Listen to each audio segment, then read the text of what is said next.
مهاجرت مهنتی به کره آغاز یافت. اگر میخواهید به این کشور با مهاجرت مهنتی روید، پس این خبر محض برای شماست. سلام، این برنامه امروز و فردای مهاجرت است و امروز ما به شما درباره راه آسان و قانونی مهاجرت مهنتی به کشور کره معلومات میدهیم. برای مهاجرت به کره به کجا مراجعت کردن لازم است؟ مهاجران مهنتی تاجیک طریق اگنتی به کار تامین کنی در خارجه وزارت مهنت، مهاجرت و شغل اهالی جمهوری تاجیکستان به کره جنوبی به مهاجرت مهنتی فرستاده می شوند. اگر شما نیتی به این کشور به مهاجرت مهنتی رفتن داشته باشید، پس باید به اگنتی مراجعت نموده خود را نامنویس کنید.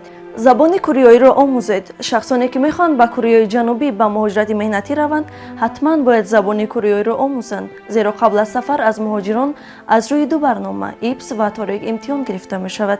زبان کره را در کجا آموختن ممکن است؟ برای شخصانی که میخوان به کره جنوبی به مهاجرت مهنتی روند، در مرکزهای مشورتی و آمادگی پیش از سفر مهاجران مهنتی و دیگر زیر ساختارهای وزارت مهنت، مهاجرت و شغل اهالی تاجیکستان در محل‌ها کورس‌های مخصوصی آموزشی زبان کره گشوده شدند.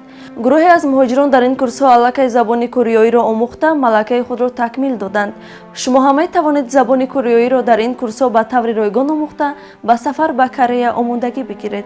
سن و سال مهم است. کشورهای خارجی برای قبول مهاجران شرط‌های معین دارند و یکی از این شرط‌ها سن و سال مهاجران میباشد. برای کار به کره مهاجرانی سن و سالشان از 18 تا 39 ساله سفربر کرده میشوند که داغی سودی نداشته باشند.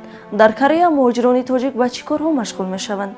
طوری که از اعلان پخش کرده اگنتی به کار تامین کنی در خارج برمیآید، امسال از جمهوری تاجیکستان برای کار به کشور کره 600 نفر مهاجران مهنتی سفربر کرده میشوند. مهاجران تاجیک در کره در ساحه‌های ساختمان، استحصالات، کشاورزی و صنعت خوراکواری کار میکنند. اگر نیتی به کره به مهاجرت مهنتی رفتن داشته باشید، فرصت را از دست نداده هر چه زودتر به اگنتی به کار تامین کنی در خارجه که در سراغ شهر دوشنبه کوچه لاهوتی 108 جایگیر می باشد مراجعت نمایید. مهاجرت مهنتی به این کشور امکانیت خوب است برای دیگرگون ساختن زندگی خود و عملی نمودن آرزوها.